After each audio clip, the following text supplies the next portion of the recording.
Okay, looks like it's a go. Hold on to your hats. Up and away. All right, you ready? Let's go. Yep. Let's do this thing. Yep.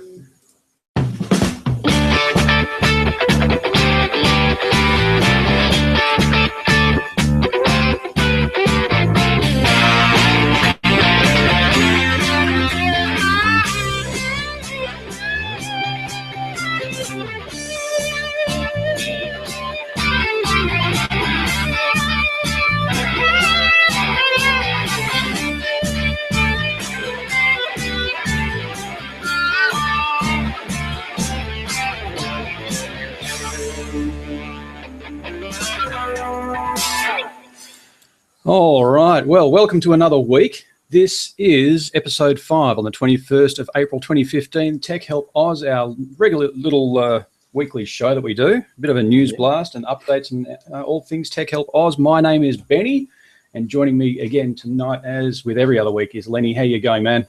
I'm good, man. How you doing? Yeah, not too bad at all. All right. Look, just a quick rundown before we get started. We'll just have a look at some of the stories coming up, headlines. So we'll be looking at some apps we use every day. We'll be telling Optus, just please stop. This is not working. And the Dallas Buyers Club now is known as the Dallas Pay Up or Else Club because we've had some new developments. And, of course, we'll be giving you guys a bit of an update on how things are going in the world of Tech Help Oz. So let's kick it off with some apps we use every day. Lenny, what are you up to? So recently I just wrote a little bit of an article, and by little I mean it's kind of like an essay, but you just read through it. It's pretty good. I listed just I've always liked top 10 lists and all kind of things, and I've been reading all kinds of websites like Daily Tech and CNET. They've always got their lists of top 10 apps that you should have, and to me, I've always said, okay, that's the apps that you have just used as usage to put on your list, but what apps do you use normally? So I created a list of top 10 apps that I always have on my devices and why you should use them, little pros and cons as well. And I think it was a good list. It was a pretty good list. How about you? How's your Apple one going?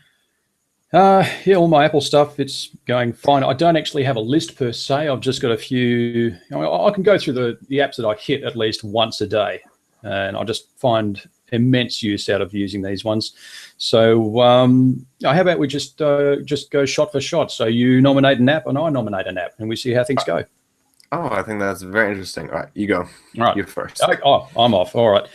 Okay, well, I need to get around all the time. I need to know where I'm going. One of the apps that I've found really, really useful of late, I've only started using it in the last month, and it is called Waze. That's W-A-Z-E. Now, I used to use Google Maps and I used to use Apple Maps, but after going to Waze, I'm really impressed with it. It's a great app, and it uses a lot of, I suppose, crowdsourcing technology. So if I see some construction on the side of the road, or if the traffic's really low, I just a couple of taps on the phone and I can report that to everyone else that's using Waze. So I can see other Waze users around me on the map, and I can see what reports they've put in, and it's actually really quite good. It saved me a couple of times. Instead of getting snarled in traffic due to construction, I've managed to get around it. So that's my first one, Waze on the App Store. That's a good one. I have heard a lot about that. A lot of other friends of mine use that one as well. They always recommended it. It's a pretty good app,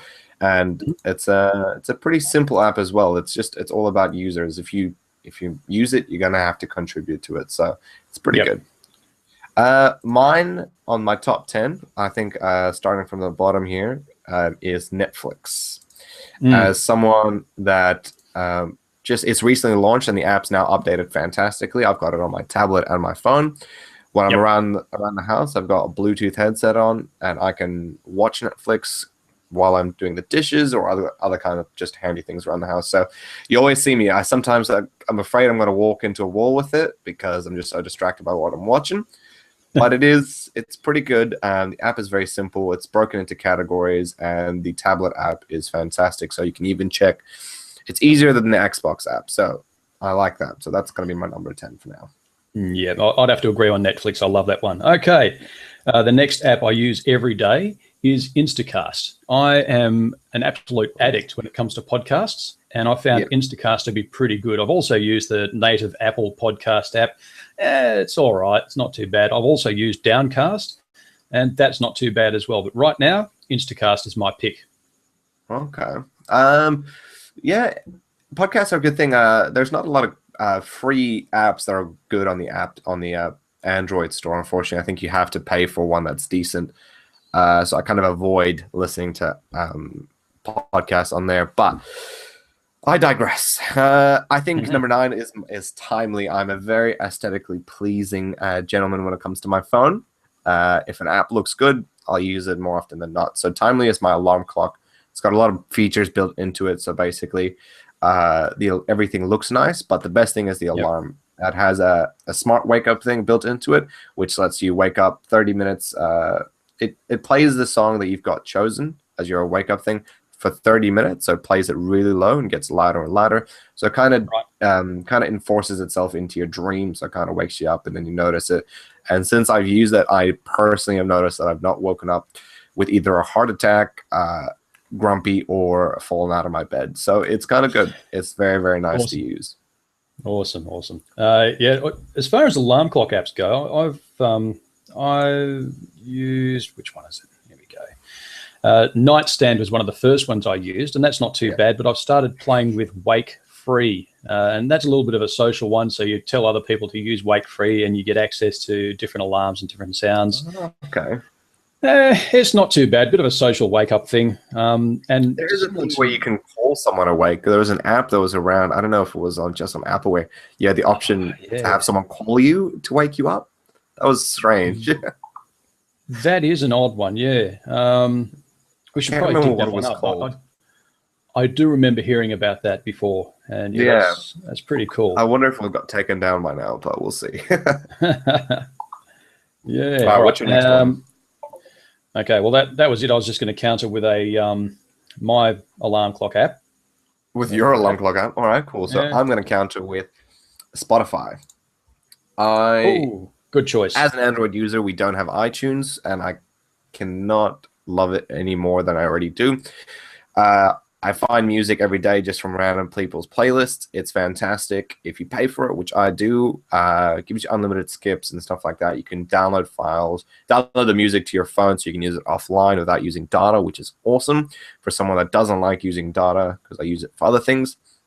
It's a good saver. So I like that just because I can search for something randomly. It's a massive library, and it's rare to find something that's not included on there. Artists like Taylor Swift have taken down their newer albums off it, just because she doesn't agree with it because they don't get paid enough, where other artists say they do get paid enough. So I support my artists by using it on Spotify and making sure I listen to it a lot. So Spotify is definitely deserving in my top 10 list. Oh, I'd have to agree. Spotify is one of my favorites too.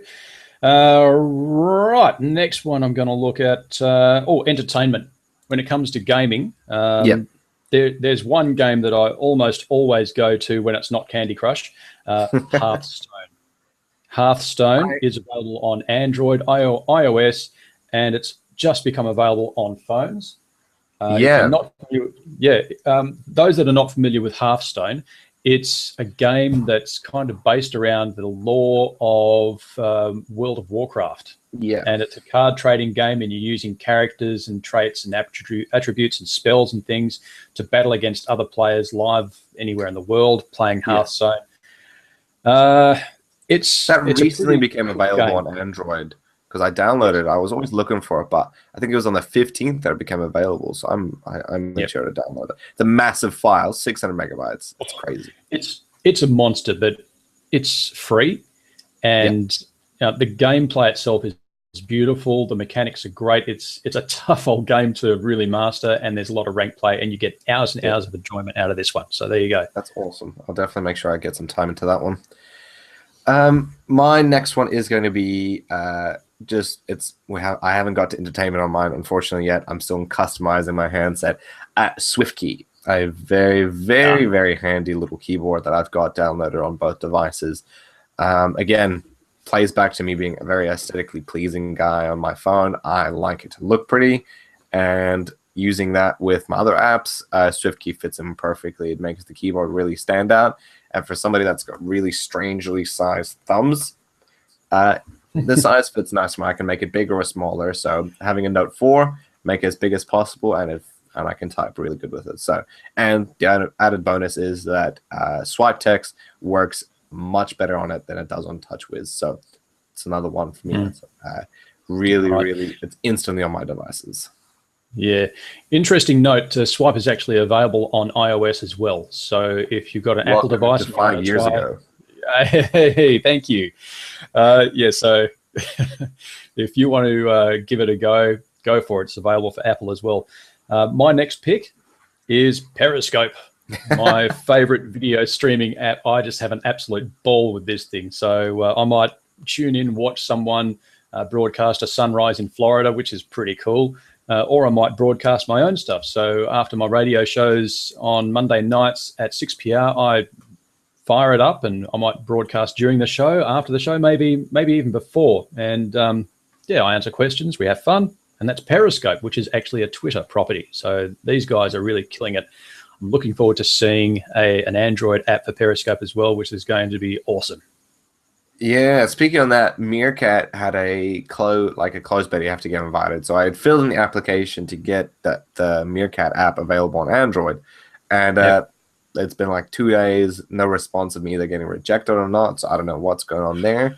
So if Periscope becomes available before Meerkat accepts my me getting into the beta, then I'm just gonna go to Periscope. If Meerkat's gonna be annoying like that. But I did watch your Periscope live stream when you're on the radio the other night. It was pretty interesting. It was definitely something to watch. Definitely need a desktop app. As an Android guy, I couldn't like anything because it doesn't have a native desktop app, which would be fantastic. So hopefully we'll get there eventually. Awesome. My next one here is kind of like you, with your little navigation app that you had.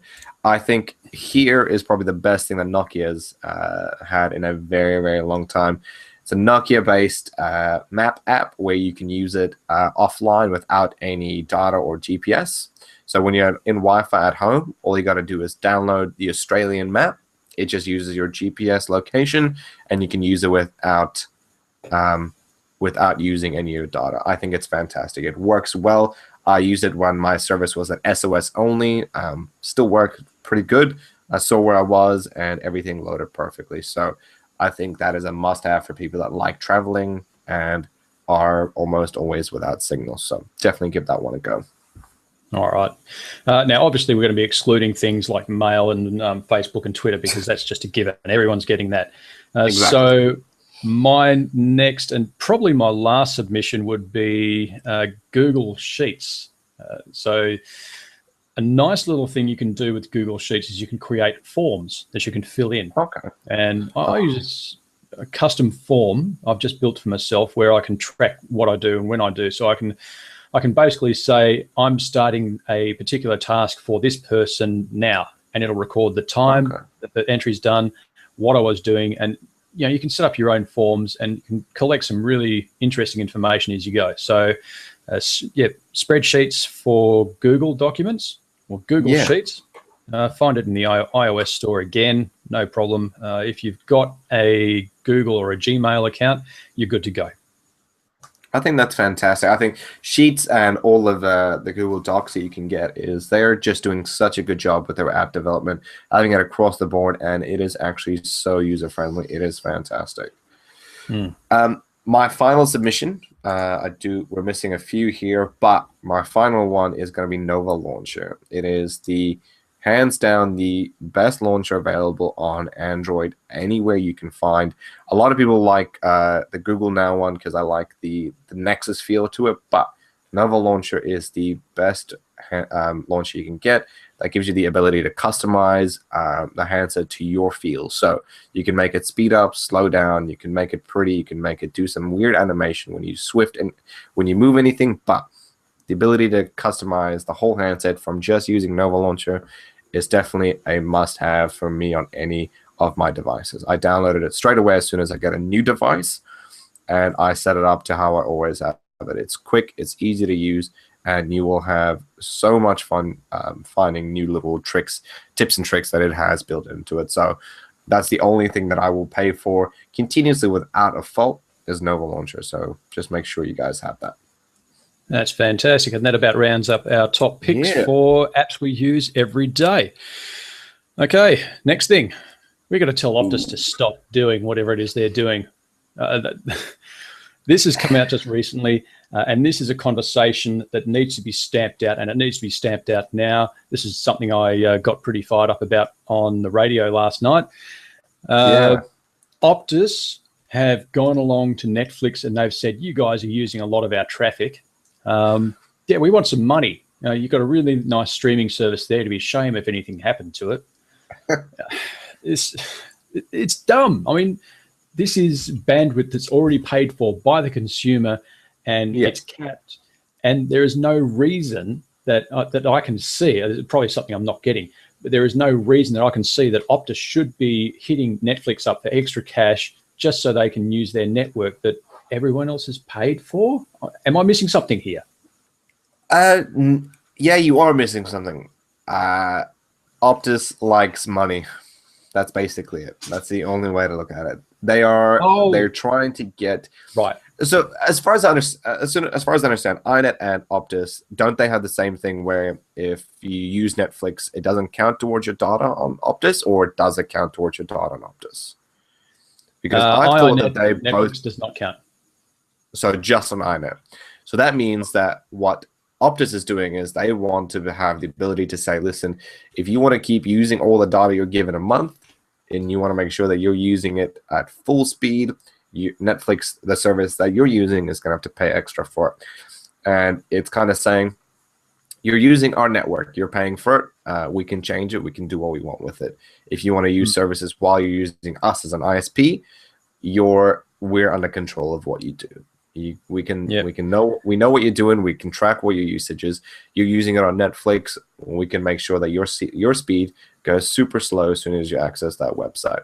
That's the same way that iNet has the ability to give you full speed access to websites they class as free zone. So for people that don't know, when you're capped on internet, you don't pay for it if you go over, but they will put you down to 256 kilobytes per second, which is almost as slow as dial-up.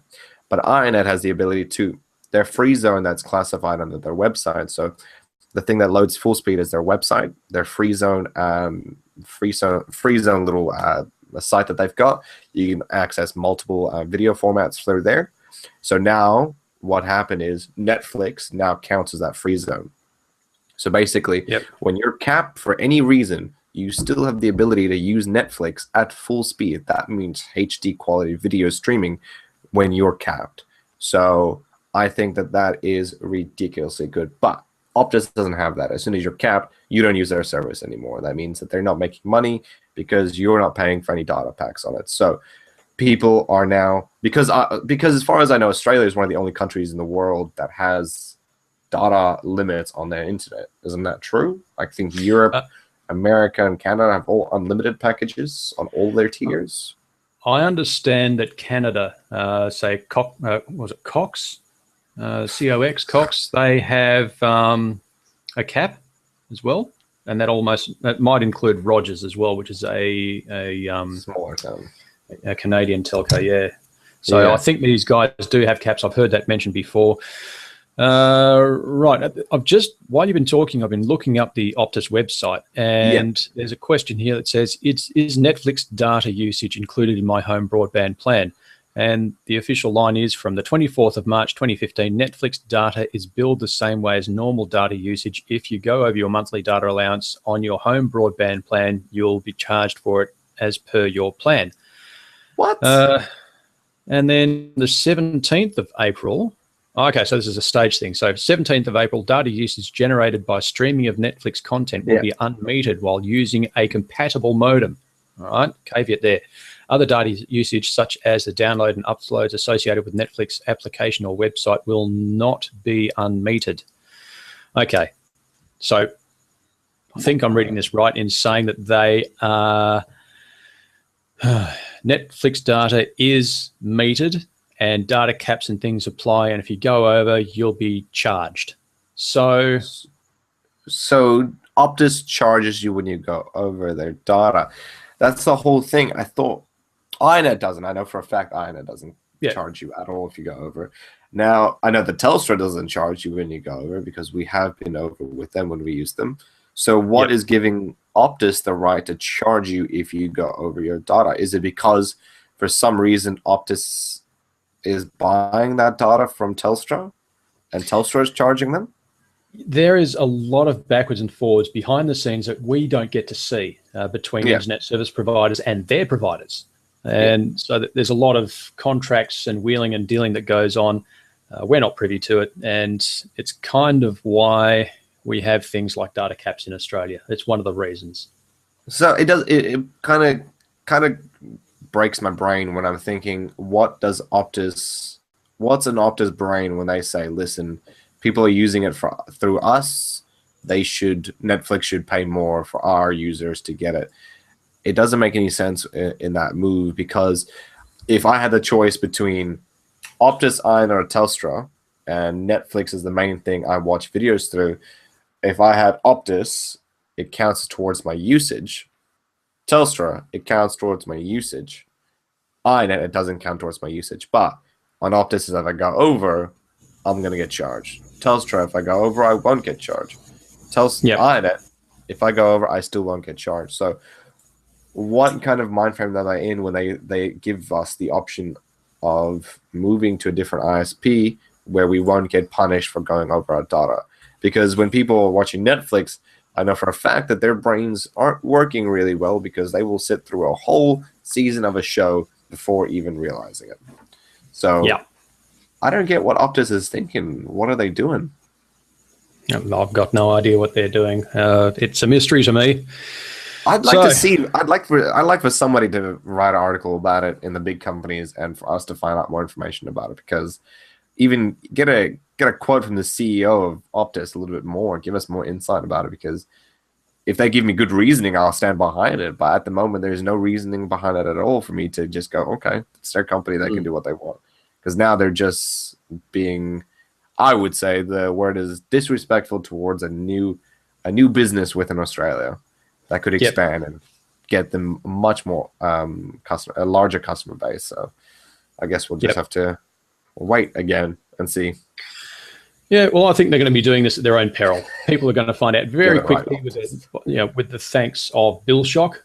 People are going to cop things in the mail. They'll be insulted. They'll be upset. There'll be phone calls, tears, and lots of arguing. And then eventually Optus will start losing people hand over fist. iNet will pick up more and more people, as will Westnet and maybe even Telstra if they get their peering agreements sorted out right with Netflix. But the people who watch Netflix will be on iNet pretty quickly, I'm sure. I can almost guarantee it, unless they're forced to be with another ISP. I think everyone will slowly move there, but we'll leave that one for another day. Yeah. All right. And on to the next one. The Dallas Buyers Club. Well, we can now call them the Dallas Pay Up or Else Club.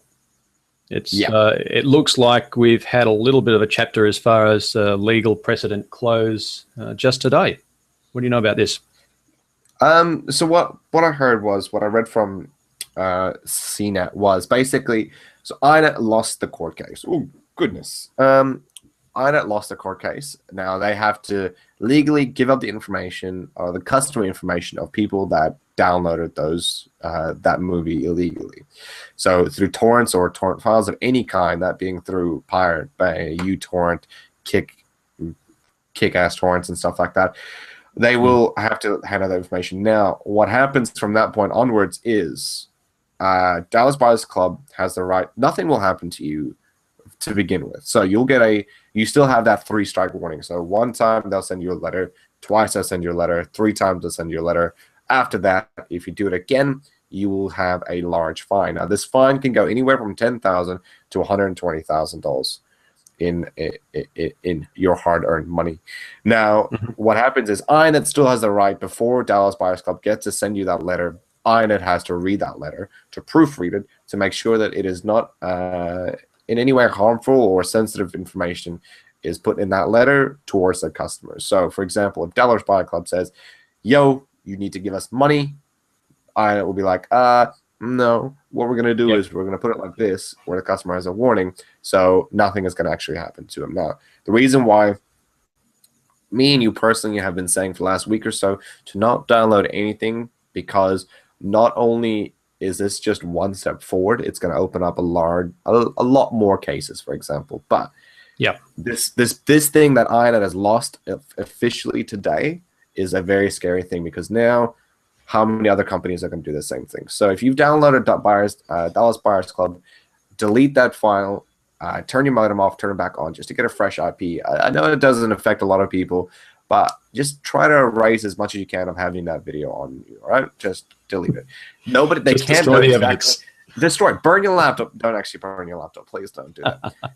Because what happens is, the reason why nothing can happen to you is because they legally don't know who in the house downloaded. They don't have any physical proof saying that that person in that house downloaded, so nothing can happen to you. But the owner of the house will get a fine, or the owner of the ISP account who pays for it will get a fine if it happens 3 or more times. So basically, for example, if my dad paid for our internet, if I downloaded a movie 3 or 4 times and then I get that last fine from them, my dad is the one that's going to have to pay for it, because the ISP, he's paying for it. It's under his name. So he's legally obligated to know what's happening to his internet. So the thing is, just be careful. This is a big loss fine, and it's not something they lost willingly. They fought tooth and nail for it. They even wanted to meet 50-50, and this is what they've kind of got by having that proofreading clause in that little settlement. So it's just, it is a very scary time to be here in Australia at the moment.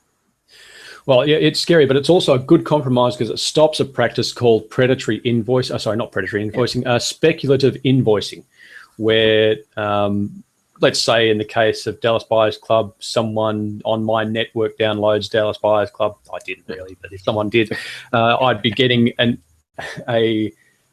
invoice. I'd be getting a letter in the mail from the rights holders to Dallas Buyers Club, and they'd say, well, it looks like you've done a bad thing, Ben. Normally this would cost you, say, 6 months in jail and $200,000, but we're willing to make this go away for about $8,000. What do you say? And that is speculative invoicing, where they try to scare the money out of you instead of actually going through it ethically or legally, I suppose. And the thing is, now that this is happening, I think that there are going to be so many opportunities to scam unknowing customers. People are going to put it out. This happened a while ago in America, where people knew that these letters were coming out when torrenting just came up. People put these emails out to customers when downloaded the file, saying, listen, you've been tracked downloading this file. The police are on the way to stop this from happening. You need to pay a $500 fine. $500 here, $500 here. The person that did it became wealthy without doing anything illegal, technically. So beware of anything that's going to be sent to you. If you get a letter, please find out, contact someone, contact anybody. If there's a resource number on it, contact it. If there's no contact information, you do not respond. No company will send you a letter like that without any contact information. I completely forgot about that angle. I completely forgot about that. So yes, we're going to be seeing stuff like fake legal notices from copyrights holders, or the FBI, or the NSA. Here it comes. Yeah, exactly. So here it comes. Yeah, it's going to be scary. All right, cool. So one last thing. We'll move away from the depressing and the scariness of INET and Dallas Pay Up or Club. Let's. I'd like to just have a quick chat about how we're doing at Tech Help Oz at the moment. I think over the last couple of days, big things have been happening for us. I think it's very exciting things have been happening. We've officially launched the Facebook and Twitter, with the YouTube getting a revamp as well. I think our Facebook is doing well. We're getting people are liking, sharing as well. We're into. It doesn't seem much to most people, but we're at 62 likes within 24 hours. So that is pretty good to me. I'm not going to lie about it, without any advertising, which is fantastic.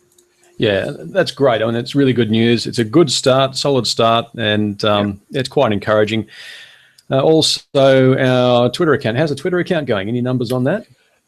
At the moment, we are at, I just want to make sure, we are at 10 followers. We're at 10 followers, and some of them are pretty. Some of them have got a few thousand followers in their own, so that's pretty good. But I've been tweeting out towards EV Games and all kinds of things, and EV Games actually gave us a response about. I gave them a cheeky message saying, "How about some press passes for EV Expo?" Oh yeah, and they were like, awesome. "No, we're opening them up soon." So I'm gonna keep bugging them about it. So it's pretty cool. All right. Oh, that's fantastic. Good stuff. Well, EB Games, if you do, we'll love you for at least 5 minutes. Hey, our attention span is very small. All right, you can do it. That's right. A few things are happening. I think we're start production of videos of some little tutorials. As previous, our top 10 list apps things, we're gonna start doing. I personally, Ben has got too much of a life at the moment. He's a busy guy, being on the radio and things. But me, I have so many days off. It's ridiculous. I'm just gonna start producing some videos on how to set up those apps that I talked about, and give you some little hints and tips when using it, so you're not going to be going into it blind. So it's going to be pretty interesting over the next couple of days. Awesome. There you go. So we're putting the help into tech help right there. Exactly. We're getting there. Oh, I completely forgot. What's that? Ben, I don't know if you saw on the Facebook, I called an action. Was it call to action? Call to action? Yep. Yeah. What I did is I created a little bit of a form people can fill in to bring in the help bit of Tech Help Oz. So you click on this form that we put in, you saying what issues you're having with any technical problems. You give us a contact information at the bottom. We will directly contact you, and then we'll create an article about said issue just to make sure other people are aware of it as well if they're having the same problem. So I'm just looking at it now. That looks great. I love it. Awesome. So there you go. Exactly. Putting Google Forms and Google Sheets to use right there. That is excellent. I played around with them for so long. It's so fun to play with, but it's very interesting at the moment. I'm very excited. I'm enjoying this, and I can definitely see us making a fun living out of this kind of thing. So we're going to see how the future holds for us. Yeah. Step one will be helping people, and if we manage to make a living out of it, awesome. That'd be great. Exactly. That's it. Yeah. All right. And and the website, I am going to be getting things going soon to get the website sorted out. I've just got to clear a few other projects out the way before I can justify taking time away from paying customers to do that. So keep an eye out for that. We will be opening a Tech Help Oz website, and I'm hoping we'll be seeing things like forums, so other people can share stuff. But it will be linked with Facebook and Twitter. So every time we post something to the website, you'll see it appear in our Facebook page and also on Twitter at Tech Help Oz. Yeah, exactly. So we want to make sure everything gets updated equally on that side there. But I just want everyone to know that the website is not going to be the world's fanciest thing. It'll be pretty basic to begin with. We want it to be where you can hire us and where you can chat to us and the community about it as well. So nothing too fancy. Ben ain't got that kind of time, all right? You just chill out, guys. You chill out. You got time. So I think it's going to be fun, man. I think we're interested to see how we're gonna go, and I think more shows might be in development. You should just watch, just wait, guys. Yeah, we got stuff happening, so it's coming up. Keep an eye open. Look, we're getting close to time. That's just over half an hour now. We're going to try and keep all of our updates and videos to 30 minutes or less, or it's free. So that's about it from us. Yeah, I'm gonna just give a wave to my girlfriend because she's been bugging me. There you go, Emily. A little bit of a wave. Ben, you wave to your wife too. There you go. There you go. Everyone's been waved at. All right, cool. Okay. No, that's it, man. It's been a very eventful night. I think we should wrap it up, and then we'll wait again for next week. Hopefully, something exciting happens again. Great, excellent. All right, you can keep in touch with Tech Help Oz if you follow us on Twitter. That is at Tech Help Oz. Yeah, it's ending with an OZ. Lenny, your Twitter handle, if you'd like to shout it out to everyone. No, just follow me at Tech Help Oz. I don't use my personal Twitter anymore. Just stick with this one. I can't focus too much on my other one. Okay, so you just Tech Help Oz. Yep, at Tech Help Oz. So you can find me also at Tech Help Oz, but you can also follow me personally on my own Twitter account at Ben Ayler, just down there, right? And keep an eye on it. Keep an eye out for everything. I must be getting tired. I just can't keep doing this. I reckon it's time to say good night. Say good night, Lenny. All right, good night, guys. Have a good one. All right, and that's us for another week. All right, see you later, Ben.